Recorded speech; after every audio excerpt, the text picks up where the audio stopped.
हाँ जी भैया, एगो गाना लेके आए हैं।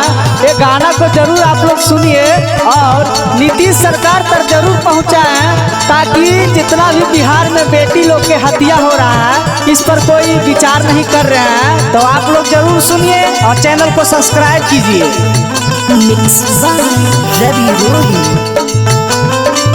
बिहार में होई रहलो अत्याचारवा करना विचारवा हो।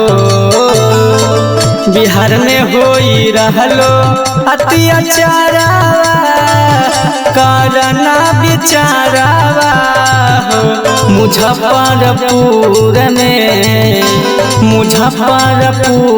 में जे घटलो घटना मानई सुनो हको पुलिस थाना हो। मुजफ्फरपुर में जे घटलो घटना मानई सुनो हको पारखंडवा हो।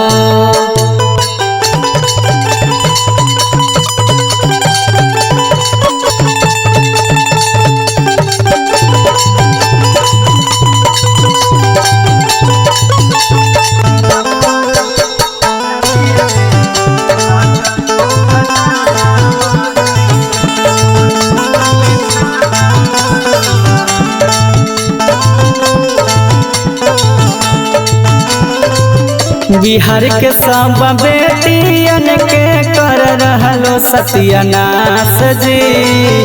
गुंडा माफियन के तू कराई दे हो बास जी।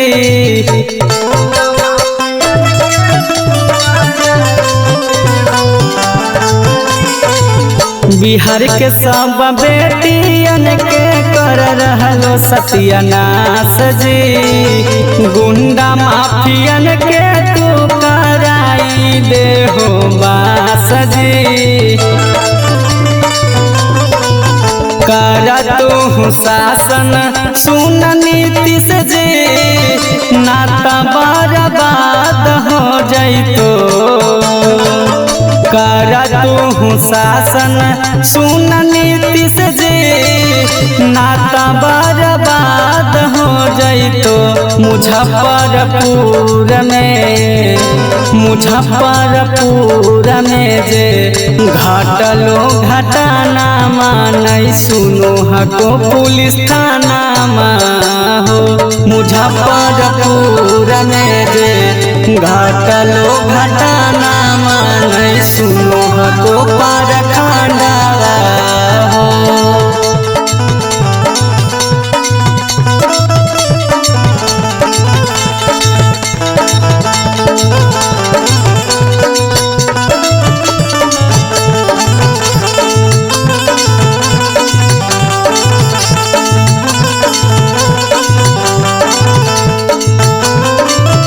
जहदी नाही एक सन ले हो तो फिर एक सन जी।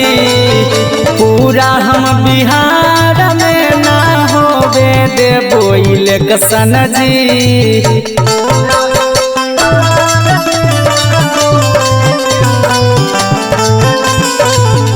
जहदी नाही एक सन ले हो तो फिर एक सन जी। पूरा हम बिहार में ना होवे देबो एक सन जी। रवि रोही कर तो जयला नामा बजतो नहीं सरानामा हो। रवि रोही कर तो जयला नामा बजतो नहीं सरानामा हो। मुजफ्फरपुर में जे घटलो घटना मानई सुनो हको पुलिस थाना हो। मुजफ्फरपुर में जे घटलो घटना मानई सुनो हको पारखंडवा हो। Akshay recording studio पखरी वार्मा।